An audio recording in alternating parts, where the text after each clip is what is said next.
सिद्धारणम्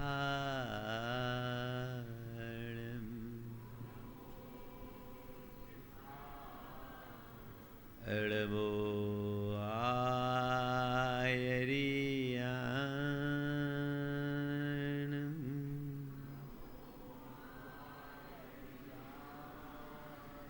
अड़बो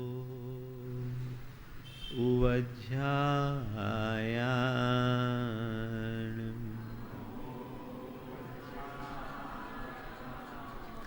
अड़मोलोये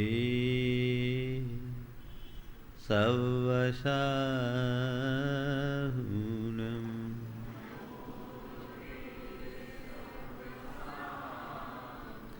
ऐसो पंचीनमुयारो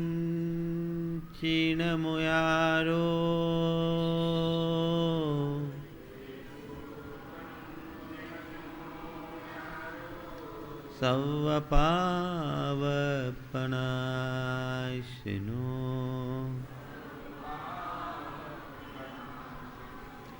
मंगलालं च सवेशिं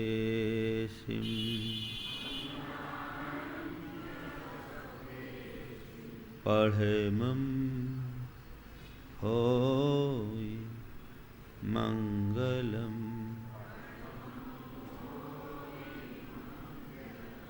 जय बोलो देवादिदेव 1008 श्री भगवान महावीर स्वामी की जय जय जय। अहिंसा परमो धर्म की जय जय जय। परम पूज आचार्य गुरुवर श्री विद्यासागर जी महाराज की जय जय जय। परम प्रमाणी संत महामना मुनिराज प्रमाण सागर जी महाराज की। पूज्य मुनि श्री विराट सागर जी महाराज की। दो मित्र आपस में बात कर रहे थे। एक व्यवसायी था और दूसरा साहित्यकार। व्यवसायिक मित्र ने साहित्यकार मित्र से पूछा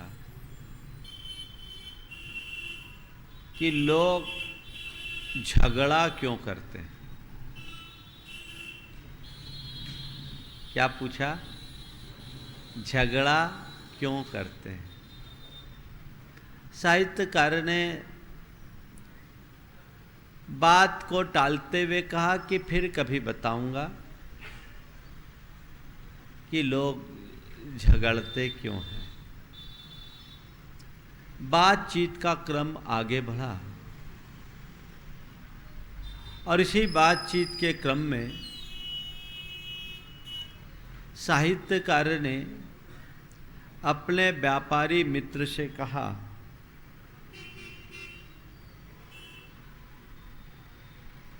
कि तुम सब काम छोड़कर रोज भगवान का पूजन किया करो। व्यापारी मित्र ने कहा, भैया सब काम छोड़कर भगवान की पूजा करूंगा तो मेरा धंधा पानी कैसे चलेगा, सब चौपट हो जाएगा। उसने कहा कि तुम्हें अगर मुझसे मित्रता रखनी है तो ये काम करना ही होगा। उसने कहा, ये कोई बात हुई क्या कि कोई भी बात तुम थोप दोगे। ये काम करना ही होगा, ऐसी कोई बात है? बोला, मैंने कह दिया ना, अगर तुम्हें मेरी बात मानना है तो मुझसे नाता रखना है तो मेरी बात मानना ही होगा। सामने वाले ने कहा कि मैं नहीं मानूंगा। बोले, तुम नहीं मानोगे तो मैं तुम्हारे साथ नहीं रहूंगा।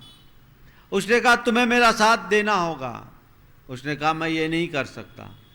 तुम्हें मेरी बात माननी होगी। उसने कहा, तुम्हें मेरा साथ देना होगा। दोनों अपनी बात पर तनातनी पर उतर गए।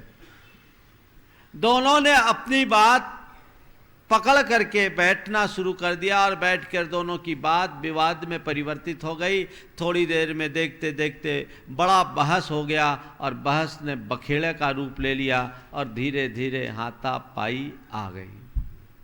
जब दोनों को आपस में उलझता देखकर आसपास के लोग एकत्रित हुए और उन्होंने पूछा कि भैया तुम लोग इतने अच्छे मित्र आपस में झगड़ क्यों रहे हो, ये झगड़ा क्यों कर रहे हो।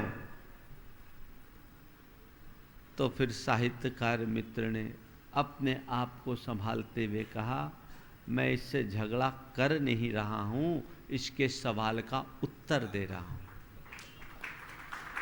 इससे झगड़ा कर नहीं रहा हूं, इसके सवाल का उत्तर दे रहा हूं। अभी थोड़ी देर पहले इसने मुझसे पूछा लोग झगड़ा क्यों करते हैं, मैंने झगड़ा करके बता दिया कि झगड़ा क्यों होता है।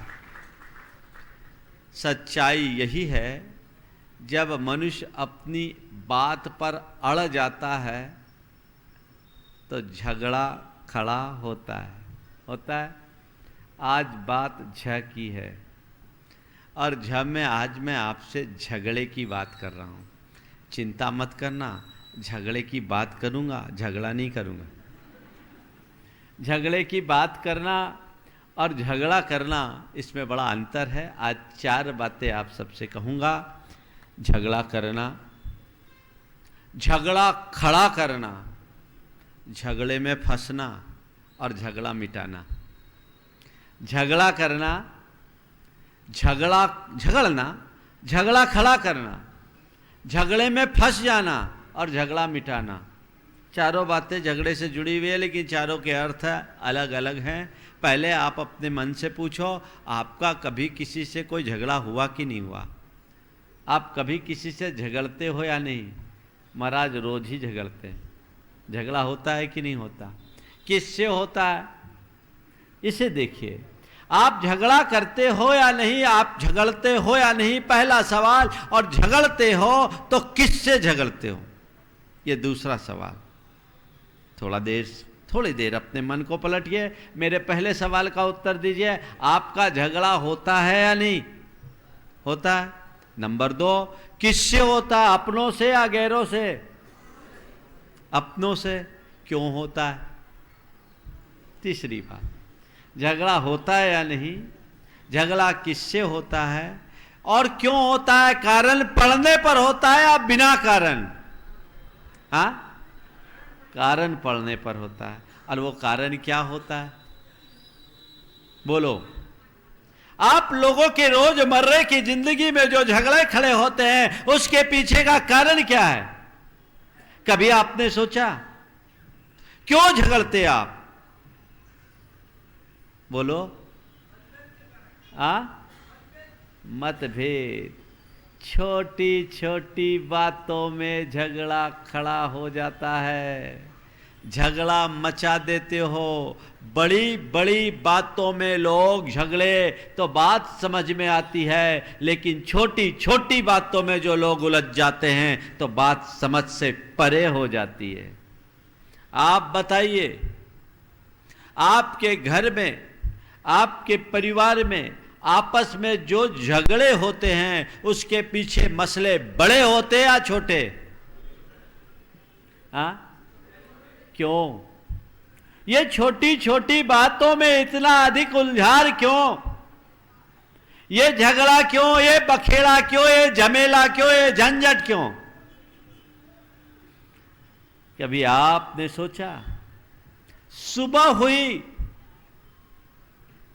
उठ करके अभी खड़े नहीं हुए, आपको बेड टी मिली, चाय थोड़ी ठंडी हो, दिमाग गर्म होता है कि नहीं? बोलो। हाँ, चाय ठंडी है, दिमाग गर्म क्यों? छोटी छोटी बातों में तुम्हारा चित्त आखिर क्यों उलझ जाता है? तुम छोटी छोटी बातों में झगड़ा क्यों शुरू कर देते हो? नहाने के लिए गए हो, तुम्हारे कपड़े बाथरूम में ठीक ढंग से नहीं पहुंचे, साबुन पानी की व्यवस्था ठीक ढंग से नहीं हुई, तुम इग्नोर करते हो कि झगड़ते हो? बोलो। नहा करके मंदिर आए, भगवान के दर्शन कर रहे हो, और भगवान के दर्शन करते करते अभिषेक करने में क्रम आगे पीछे हो गया। कई लोग तो वहां भी झगड़ा खड़ा कर देते हैं। तो भैया ये बताओ, तुम झगड़ा करने के लिए पैदा हुए हो या जीवन का आनंद लेने के लिए, ये तो बता दो। बात बात में झगड़ने की जो प्रवृत्ति है, ये बड़ी बुरी प्रवृत्ति है और इससे कमोबेश हर कोई प्रभावित है। उसका दुष्परिणाम यह है कि हमारा जीवन जो प्रेम और आनंद के रस से आपूरित होना चाहिए, हर पल अशांति, उद्वेग, व्यग्रता और बेचैनी से ग्रसित रहता है। छोटी छोटी बातों में झगड़ा, आपस में आप लोगों का शीत युद्ध तो अक्सर चलता रहता है, खासकर पति पत्नी के मध्य, भाई भाई के मध्य, पिता पुत्र के मध्य, देवरानी जिठानी के मध्य। ये सब क्यों? झगड़े के कई रूप होते हैं। एक झगड़ा होता है जिसमें व्यक्ति हाथापाई करता है, और एक झगड़ा होता है जिसमें व्यक्ति के मन में मनमुटाव खड़ा हो जाता है, आपस में तालमेल का अभाव हो जाता है, या बातचीत होती है, बहसा बहसी होती है, आपस में विवाद और उलझन होता है। ये झगड़े के रूप है। मित्र भी झगड़ते हैं, परिवार के लोग भी झगड़ते हैं, परिजन भी झगड़ते हैं, अड़ोसी पड़ोसी से भी झगड़ते हैं, और कुछ लोगों का स्वभाव ही होता है झगड़ पड़ना। आप उनमें से कहाँ हो? झगड़ा होता है अपनों से होता है तो कि गैरों से होता है? आप पाएंगे अपनों से ज़्यादा झगड़ा होता है, गैरों से तो यदा कदा। ऐसा ही होता है ना। अपनों से होता है तो कारण पड़ने पर होता है या बिना कारण पर?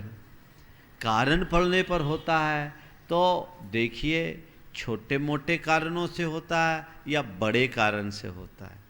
और यदि कारण से होता है तो उस कारण का निवारण होने पर आपका झगड़ा शांत हो जाता है या खड़ा हो जाता है। कारण पड़ने पर झगड़ा होता है तो कारण की पूर्णता होने पर तुम्हारा झगड़ा मिट जाता है, शांत हो जाता है कि उसके बाद भी झगड़ा खड़ा है। कभी आपने सोचा चाय में शक्कर कम होने से आप अपनी पत्नी से झगड़ते हो, ठीक है, तो पत्नी ने यदि चाय में शक्कर डाल दिया तो झगड़ा शांत होना चाहिए कि नहीं? क्या हुआ?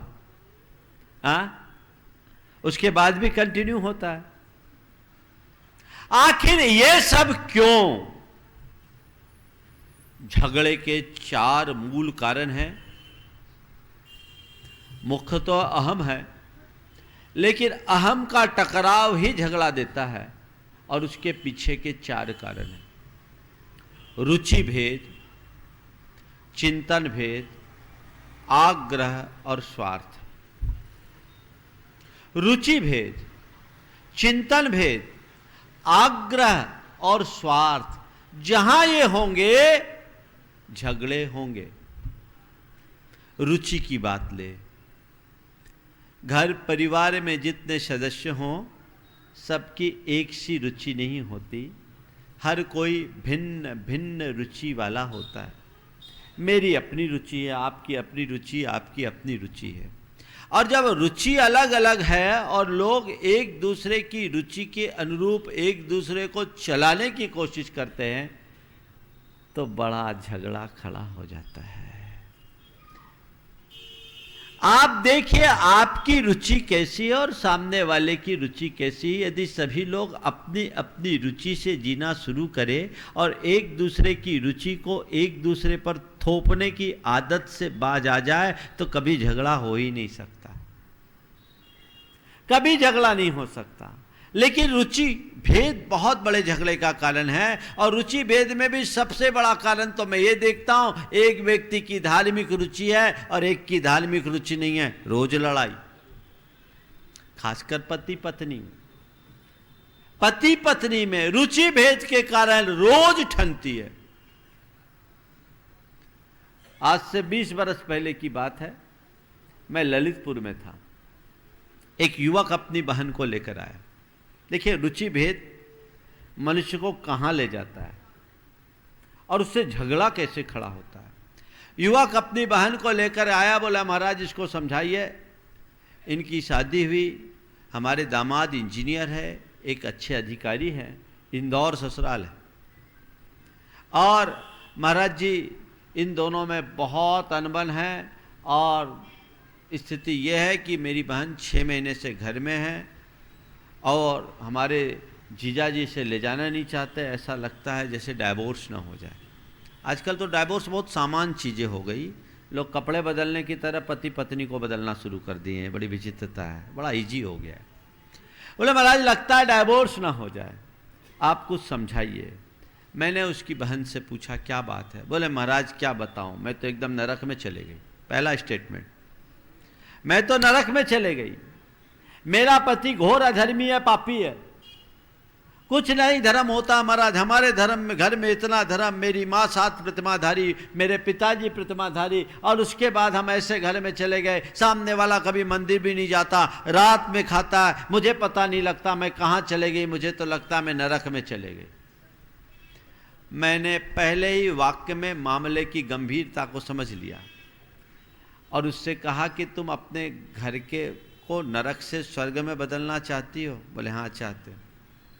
तुम घर को नरक से स्वर्ग में बदलना चाहते हो। बोले हाँ चाहती हूँ। हम बोले आज से तुम अपने पति को धर्म के बारे में कुछ भी कहना बिल्कुल बंद कर दो।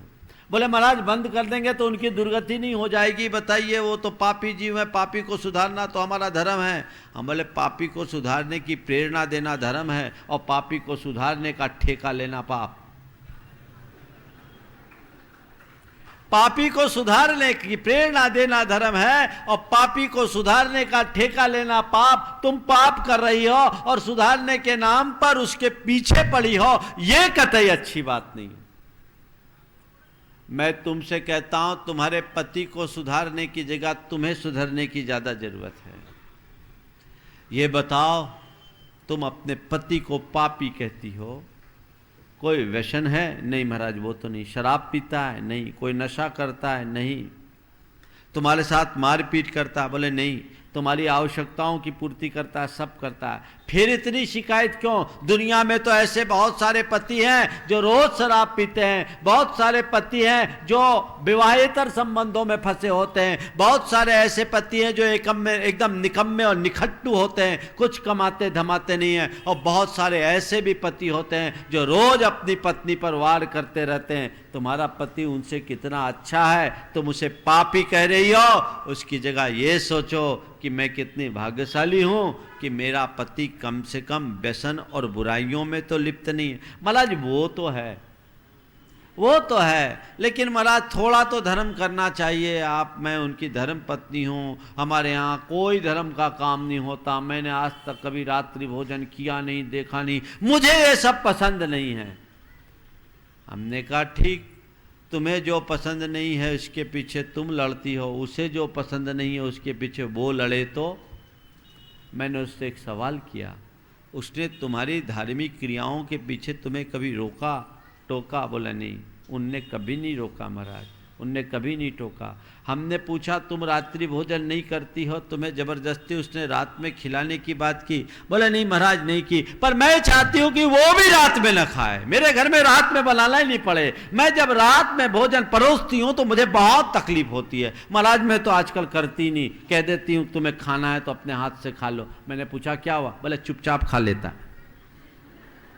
हम बोले इतना सीधा पति मिल गया तुम्हें और उसके बाद में तुम ये कह रही हो? आखिर ये सब बातें कोई कैसे झेलेगा? मैंने कहा ध्यान रखो, तुम्हें एक बात सीख करके रखनी चाहिए और गांठ में बांध कर रखनी चाहिए कि तुम उसकी पत्नी हो और वो तुम्हारा पति है। तुम उसकी गुरु नहीं हो जो उसको सुधारो, तुम्हें पत्नी बनकर रहना होगा। पति में जब बदलाव आना होगा तो होगा, क्योंकि पति सबकी सुनता है, अपनी घरवाली की नहीं सुनता। खासकर धर्म के मामले में सबकी सुनेगा, अपनी घरवाली की नहीं सुनेगा धर्म के मामले में, क्योंकि तुम पत्नी हो, उसकी गुरु नहीं। और मैंने उसको संकल्पित किया कि आज से तुम संकल्प लो कि धर्म के कार्य में मैं उसे कुछ भी नहीं बोलूंगी, एक लफ्ज नहीं बोलूंगी। यह प्रतिज्ञा मैंने उसे दिलवाई। तुम अपना काम करो, वो तुम्हें रोकता नहीं है, टोकता नहीं, यही तुम्हारे परम पुण्य का उदय है। बिना रोक टोक के तुम अपना काम कर रही हो, अपनी रुचि उस पर थोपना बंद करो।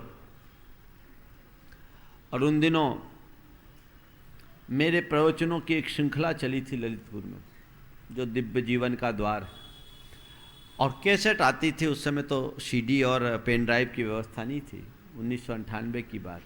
मैंने कहा ये पूरे प्रवचन तुम ले जाओ और सुनो, और पति जब ऑफिस से आए उसके 5-10 मिनट पहले चालू करना, और जैसे वो आए इसको बंद करना। कभी उसे सुनाने की कोशिश मत करना। तुम इसे ले जाओ, पति घर आने का टाइम हो और इसको चालू करना, और पति आए वैसे ऑफ कर देना। कभी कहना नहीं कि आप सुनो, और ऐसा प्रयास भी मत करना कि उसे लगे कि मुझे सुनाने के लिए ऐसा हो रहा है। उसे बात अच्छी लगी।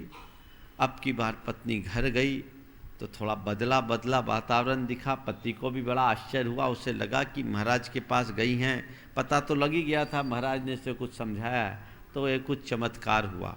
खैर जो भी हो, वो रोज पति के आने के थोड़े देर पहले कैसेट चलाती, अब पति आता उसको बंद करती। 1 दिन हो गया, 2 दिन हो गया, 3 दिन हो गया।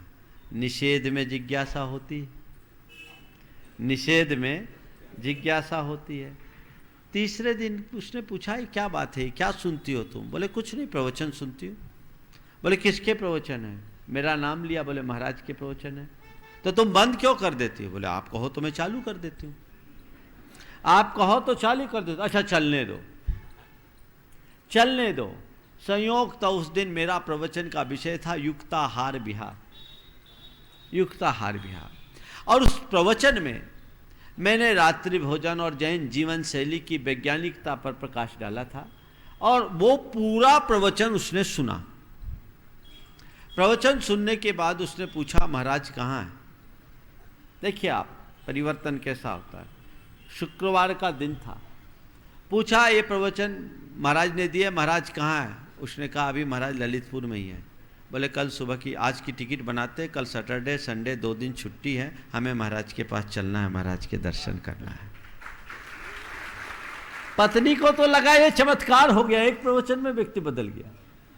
वो तुरंत हामी भरी रात में ट्रेन से बैठे, सुबह मेरे पास आए, और आने के बाद उनने पूरा वाकया सुनाया। और उस व्यक्ति ने आकर कहा महाराज आपने मुझे झकझोर दिया, आज मैं आपके चरणों में रात्रि भोजन का त्याग करने के लिए आया। महाराज 3-4 वर्षों से ये प्रयास कर रही थी।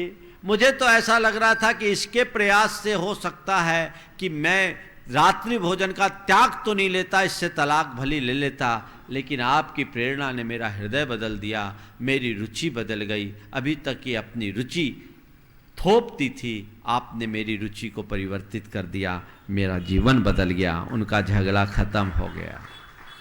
मैं आपसे पूछता हूं, आप अपनी रुचि को देखिए, अपनी रुचि से जिए, कोई दिक्कत नहीं, लेकिन सबको अपनी रुचि से चलाने का प्रयास मत कीजिए।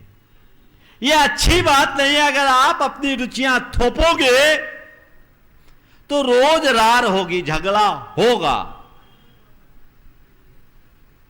चाहे घर परिवार की बात हो, चाहे व्यापार व्यवसाय की बात हो। आज देखिए 2 जनरेशन में जो झगड़े होते हैं वो क्यों होते हैं?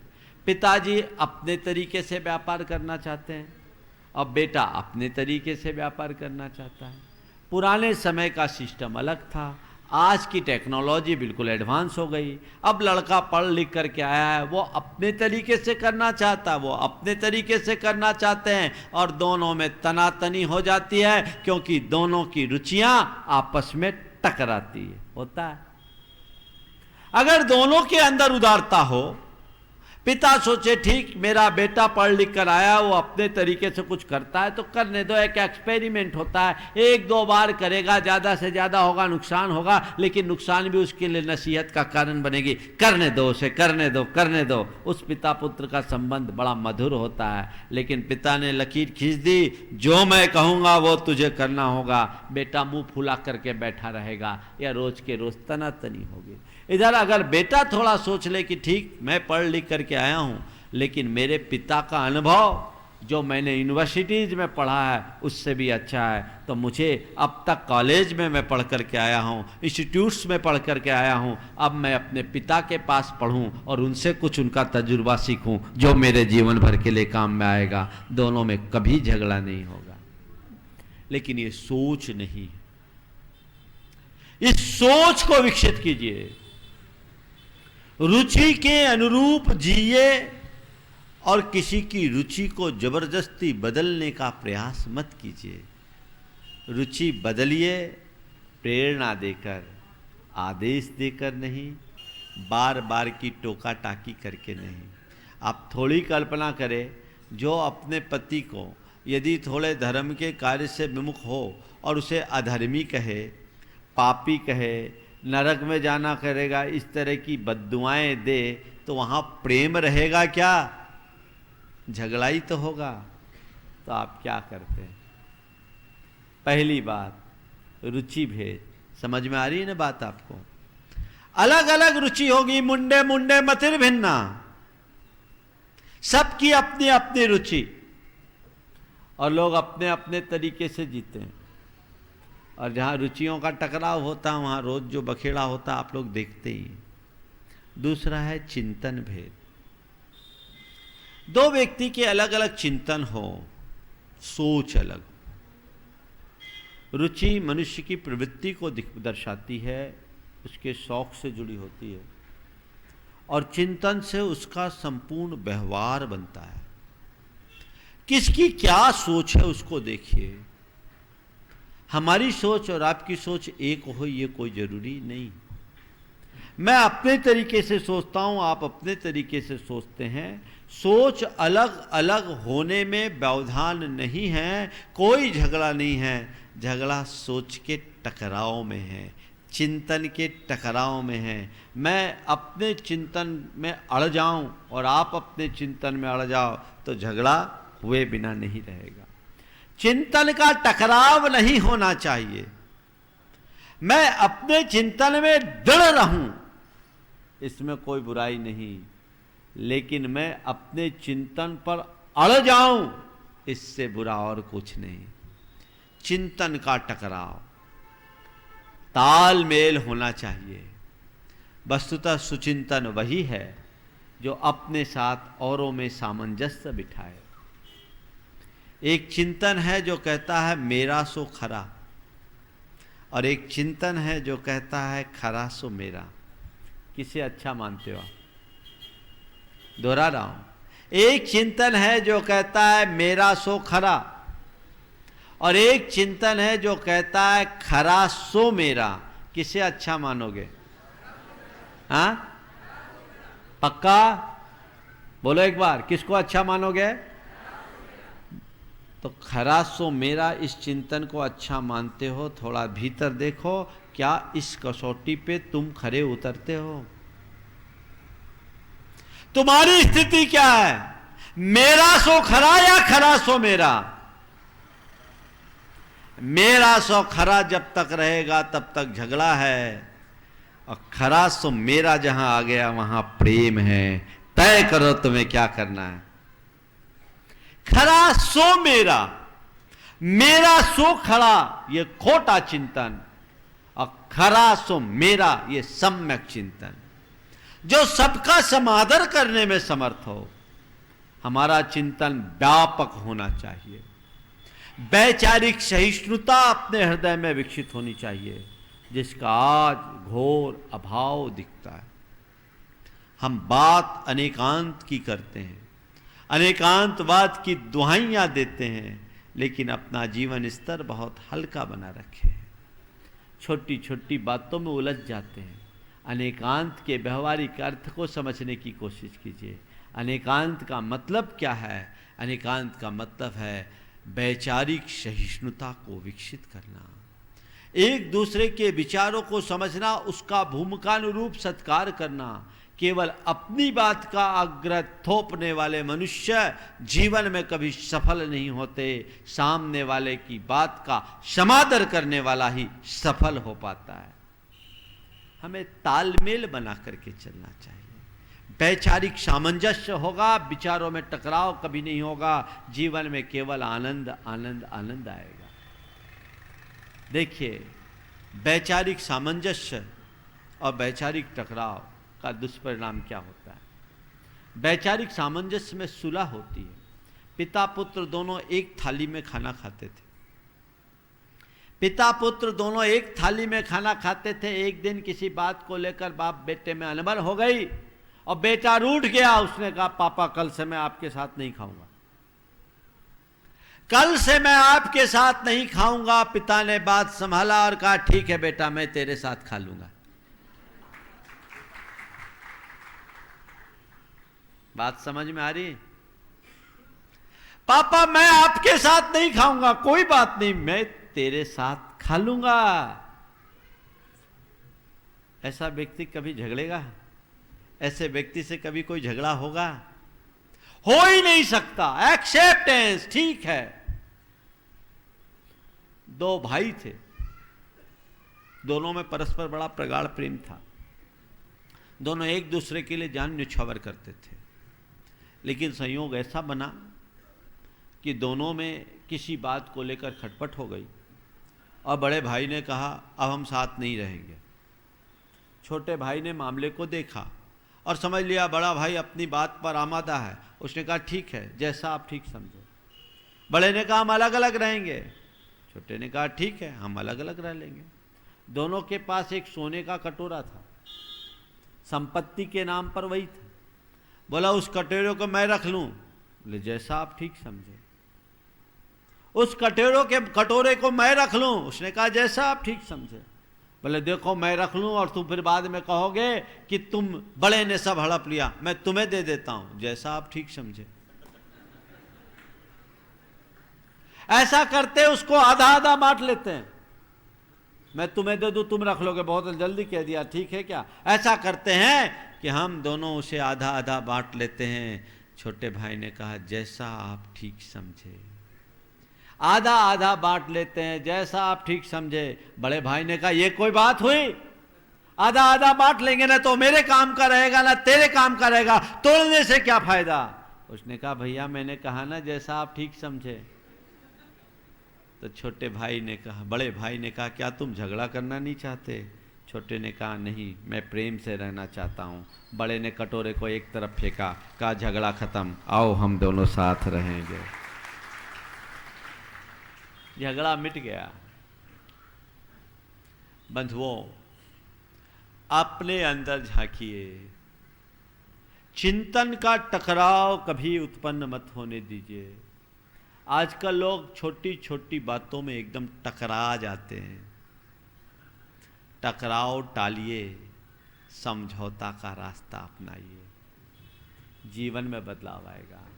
जब मनुष्य के अंदर रुचि भेद होती है, चिंतन भेद होता है, तो वो एक तो इगोइस्ट होता, अपनी बात सबको थोपना शुरू करता है और फिर वो उसका आग्रही बन जाता है। आग्रह यानी अड़ जाना, अडामेंट।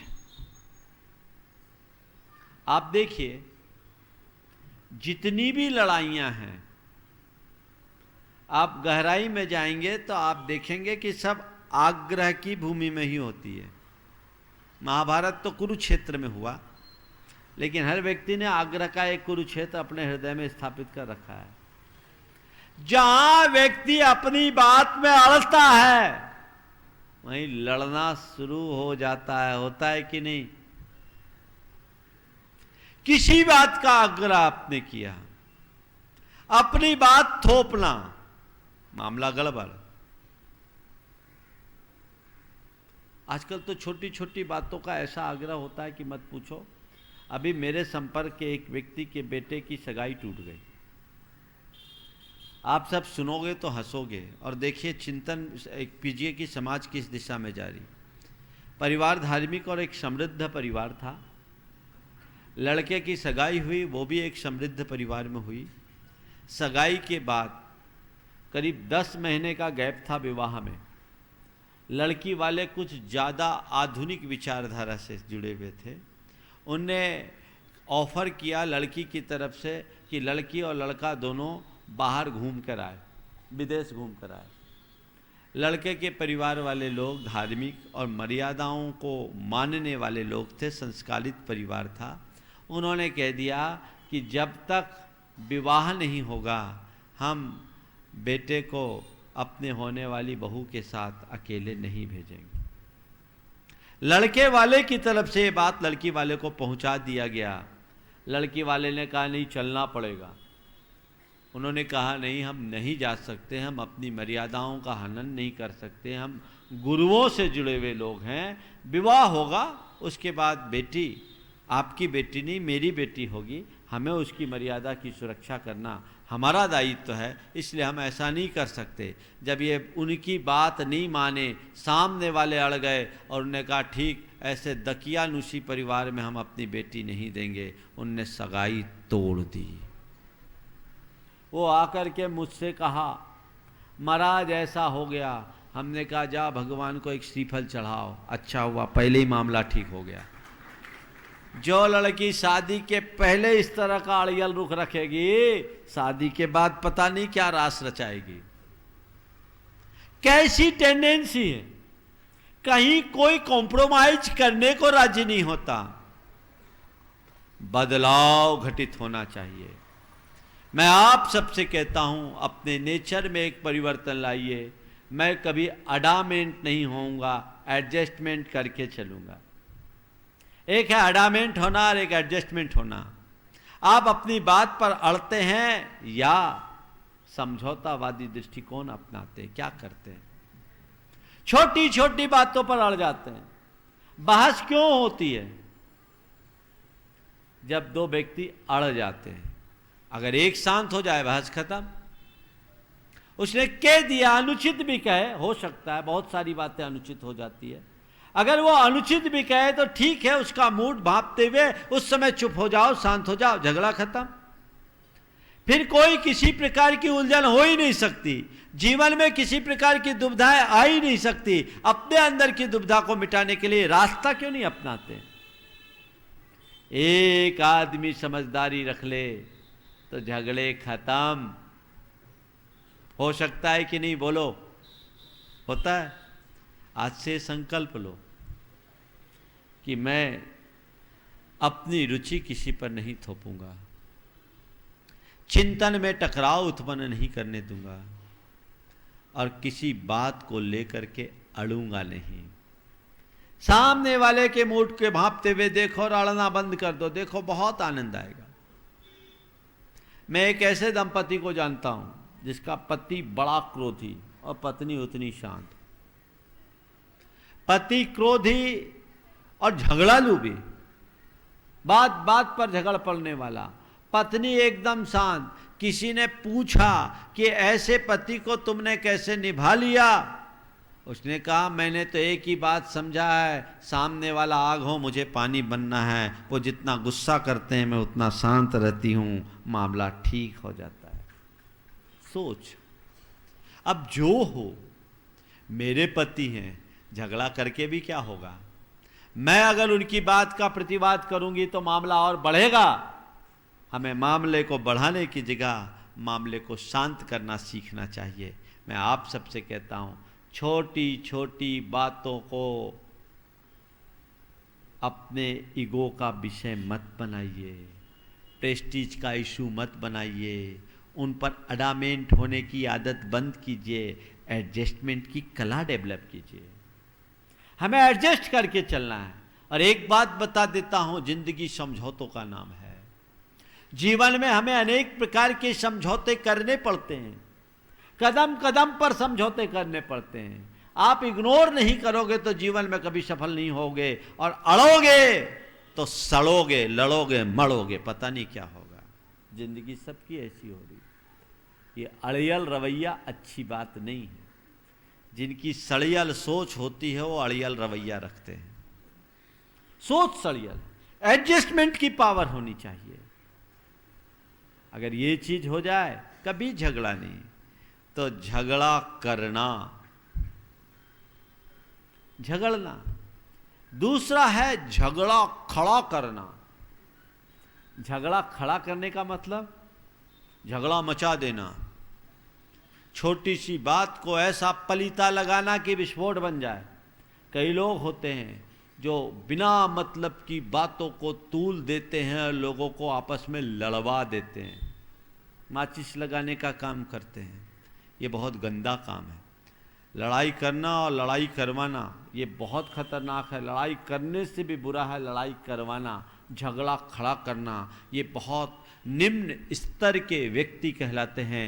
हमारे शास्त्रों के विधानानुसार ऐसे लोग कापोत लिस्सा के धनी होते हैं, यानी वो बहुत निम्नतम विचारधारा के व्यक्ति।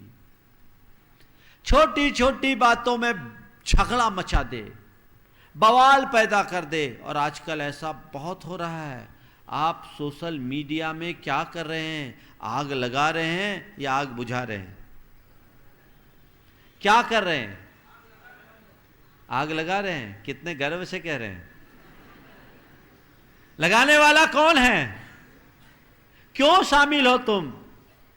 आग बुझाने की काम करो, सुलगाने की आदत बंद करो, सुलझाने की प्रवृत्ति अपनाओ।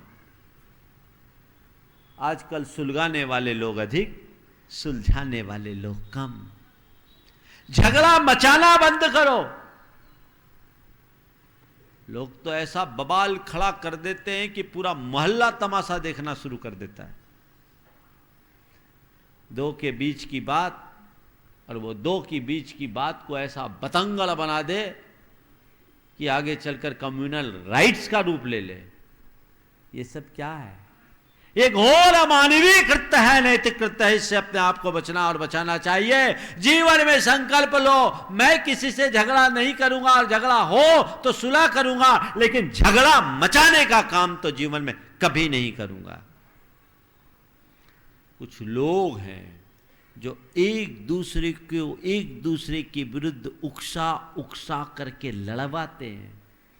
अभी लड़वाओगे फिर नरक में जाकर के तुमको असुर लड़वाएंगे, और नरक में जाने के बाद जो होगा वो तो भगवान जाने, पर जीते जीत तुम्हारा जीवन नरक बन जाएगा, ये तय है, इसमें कोई संशय नहीं। वहां से अपने आप को बचाने की कोशिश कीजिए।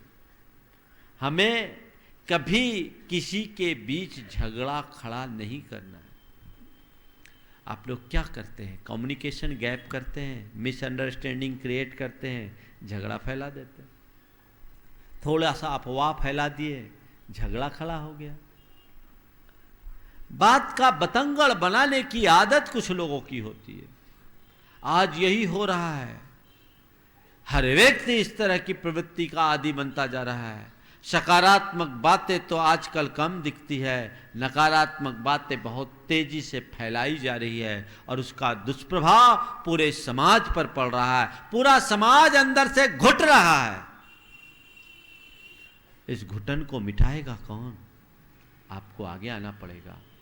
जीवन बहुत दूषित हो रहा है, अंदर से बर्बाद हो रहा है। इसे शांत, स्वच्छ बनाओ, निर्मल बनाओ, तब जीवन में हम आगे कुछ कर पाएंगे। तो झगड़ा करना और झगड़ा खड़ा करना या झगड़ा मचाना, ये दोनों चीज़ें ठीक नहीं हैं। अपने आप को इससे रोकिए। झगड़ा तो दो व्यक्तियों के मध्य होता है, सुलह भी हो जाती है। अपनों के मध्य जब झगड़ा होता है तो उसे संभलने में भी देर नहीं लगती। कई ऐसे झगड़े होते हैं, आप लोग तो रोज़ झगड़ते हैं और रोज़ एक हो जाते हैं। मुझसे एक बार किसी ने कहा कि महाराज, पति पत्नी का संबंध प्रेम करने के लिए नहीं होता, पति पत्नी का संबंध झगड़ा करने के लिए होता है। किसी ने एक बार कहा कि महाराज, जो पूर्व जन्म का बैर होता है उसको भुनाने के लिए लोग पति पत्नी बनते हैं। पता नहीं उसकी बात में कितना दम है, क्योंकि ये अनुभव मुझे नहीं है, एक्सपीरियंस आप लोगों को है।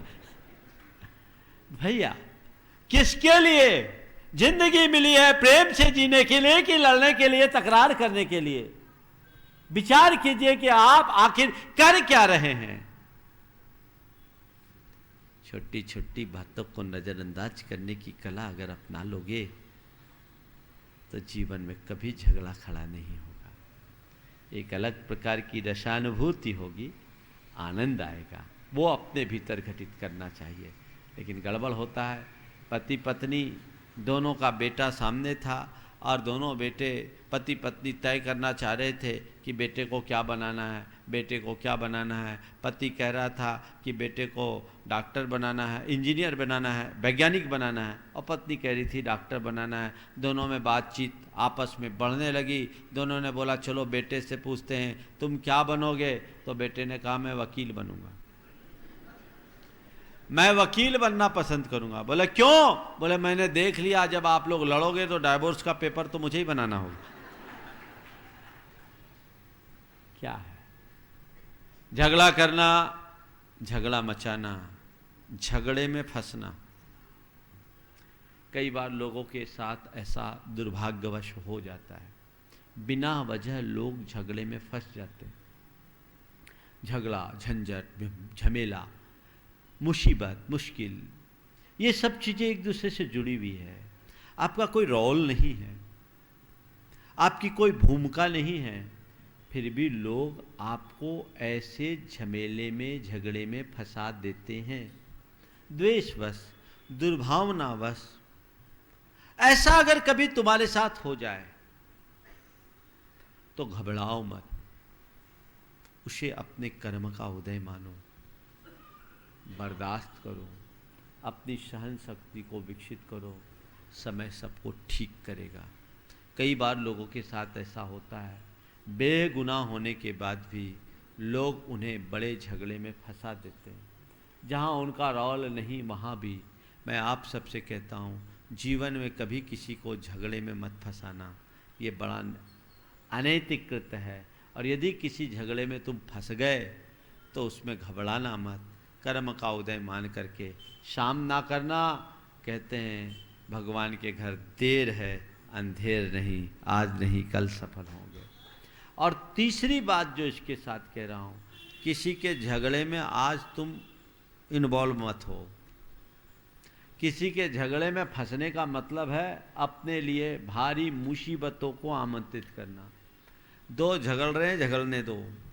पहले तो ऐसा प्रयास होता था कि लोग सुलह करते थे, सुलह कराते थे तो शांति रहती थी।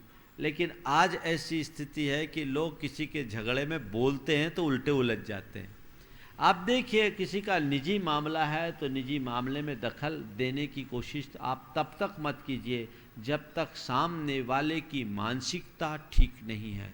ध्यान रखना, मैं आप सबसे एक बात कहता हूँ, जब व्यक्ति आवेश में हो उस घड़ी उसे कोई भी सलाह मत दो, उसकी मानसिकता ठीक नहीं है। गलत मानसिकता में व्यक्ति को दी गई सही सलाह भी अच्छी नहीं होती। उस समय न्यूट्रल हो जाओ, तटस्थ हो जाओ। यदि आपने उस समय कुछ बोला तो अपने लिए मुसीबत मोला। एक पहलवान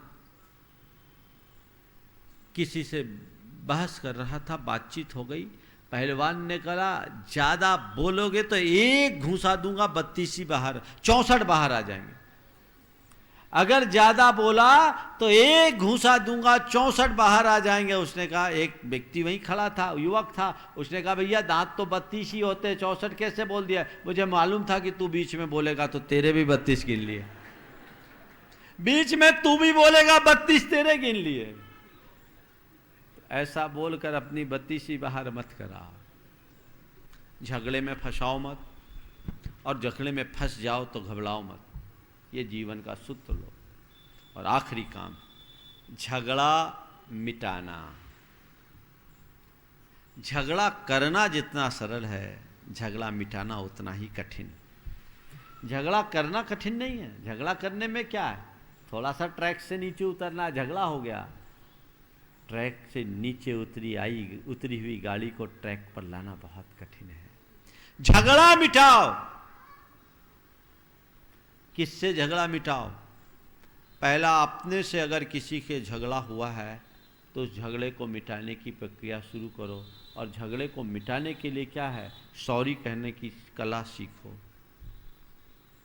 अपने ईगो को विदाई दो, अपने अहंकार को एक तरफ करते हुए अगर किसी के साथ कोई झगड़ा हो जाए, सुबह झगड़ा हो, घंटे बर्बाद होश आए, अगर तुम्हारी पत्नी से झगड़ा हुआ है या तुम्हारे पति से झगड़ा हुआ है, तुरंत जाओ और कहो सॉरी, माफ करो, मैं अपना आपा खो दिया, मैंने अपना विवेक नहीं रखा, मुंह से अनसंट निकल गया, मुझे क्षमा करना, सॉरी। और वो सॉरी करे, तुम सॉरी कर दो, झगड़ा खत्म। पिता पुत्र में हुआ है तो, भाई भाई में हुआ है तो, अड़ोसी पड़ोसी में हुआ है तो, मित्र बंधु से हुआ है तो, जहां झगड़ा हो, झगड़ा मिटाना चाहते हो, सॉरी कहना शुरू करो। महाराज बड़ी कसमकस होती है सॉरी कहने में, तो भैया भोगो भोगो। अपने मन से पूछो, जीवन का रस झगड़ा मिटाने में होता है या झगड़ा करने में? बोलो। हाँ, झगड़ा मिटाने में। तो फिर उसको क्यों नहीं स्वीकारते? महाराज आप जब तक प्रवचन में कहते हो बहुत अच्छा लगता है, लेकिन बाद में लगता वो क्या सोचेगा, हम छोटे बन जाएंगे। धन्य है भाई, खोटे बनने को तैयार हो, छोटे बनने को राजी नहीं। कहाँ है तुम्हारी मानसिकता? छोटे बनने की नौबत आए तो बन जाना, पर खोटे बनने का काम जीवन में कभी मत करना, संकल्प लो। आज अगर झगड़े की बात आपको समझ में आई है, संकल्प लीजिएगा कि मैं झगड़ा करूंगा नहीं, झगड़ा मचाऊंगा नहीं, झगड़े में फंसूंगा तो घबराऊंगा नहीं। और यदि अब तक मेरा किसी से झगड़ा है तो आज जाते ही उससे झगड़ा मिटाने के लिए अपना हाथ बढ़ाऊंगा, हाथ मिलाऊंगा, क्षमा मांगूंगा, हृदय से क्षमा मांगूंगा, और कोई मेरे पास आएगा दिल से उसे क्षमा करके गले लगा लूंगा। देखिए जीवन का कितना बड़ा रस प्रकट होता है, कैसा आनंद आता है। और ये चारों बातों को आपने आत्मसात कर लिया तो तय मानना तुम्हारे अंदर धर्म का झंडा गड़ जाएगा और जीवन आनंदमय हो जाएगा। बंधुओं, समय आप सबका हो गया, समय आप सबका हो रहा है। मैं समापन कर रहा हूँ। आज संकल्प लो कि आज हम जिससे मेरा झगड़ा चलता है, अगर प्रत्यक्ष हो तो हाथ जोड़ करके क्षमा मांगूंगा, और दूर हो तो फोन से उसे सॉरी कहूंगा। है आपके पास इतनी ताकत? कम से कम एक व्यक्ति को, कम से कम एक व्यक्ति को सॉरी कहने की ताकत आप रखते हो? हाथ उठाओ, कितने लोग करेंगे? इधर महिलाओं के हाथ कम उठ रहे, पूरे उठने चाहिए। अभी भी नहीं उठे, पूरे उठाओ भैया, कैमरा घुमाओ। हाँ, देखिए आनंद आता है। बंधुओं, मैं आप सबसे, उठाइए एक बार हाथ, नहीं तो महिलाओं का नाम बदनाम हो जाएगा। हाँ, देख ले भैया, एक एक को कवर कर लेना। तो मैं आप सबसे कह रहा था कि जीवन का रस लीजिए, प्रवचन को केवल प्रवचन के रूप में मत लीजिए, इसे एक मोटिवेशन मानिए, और उस मोटिवेशन के साथ एक बार उठा लीजिए। देखिए महिलाओं को ठीक से उठा लेने दो, ये मामला महिलाओं में ज़्यादा होता है इसलिए ठीक है, ऐसा लग रहा है कि खड़े रखो, खड़े रखो। हाँ, देखिए पूरे देश में एक झलक जानी चाहिए। तो ये एक परिवर्तन की बयार है। प्रवचन को आप प्रवचन की भांति लेंगे तो शायद उतना बड़ा बदलाव नहीं होगा, लेकिन प्रवचन को आप एक मोटिवेशन की तरह देखेंगे तो आपके जीवन में बहुत बड़ा बदलाव घटित हो सकता है। आप अपने जीवन में वैसा ही सब कुछ घटित करने की कोशिश कीजिए। समय आप सबका हो रहा है, इसलिए अधिक विस्तार न देकर आप सबसे एक बात जरूर कहूँगा। कल जैसे मैंने मौन रखा, बहुत लोग व्याकुल हुए, देश भर से लोग आए, महाराज हम आए थे आपसे बातचीत करने के लिए और आपका कोई लाभ नहीं मिला। भाई मैंने सोचा कि इतना सब कुछ करता हूँ, आप लोग साप्ताहिक अवकाश रखते हैं, मुझे भी तो अवकाश मिलना चाहिए, और ये मेरी अपनी साधना है। आप इस पूरे चतुर्मास में दशलक्षण पर्व को छोड़कर मैं दीपावली तक सोमवार को किसी से मिलूँगा नहीं।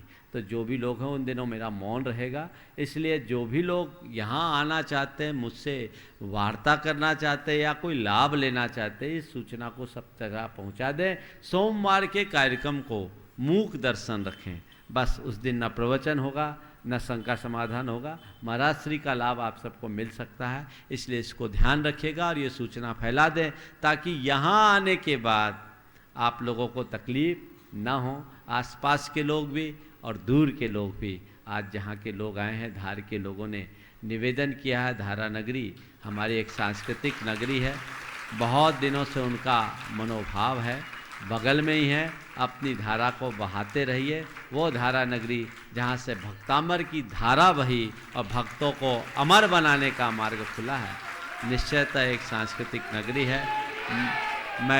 मैं देख रहा हूँ इंदौर और नागदा से भी काफ़ी लोग आए हैं, और नागदा का तो श्री संघ आया है।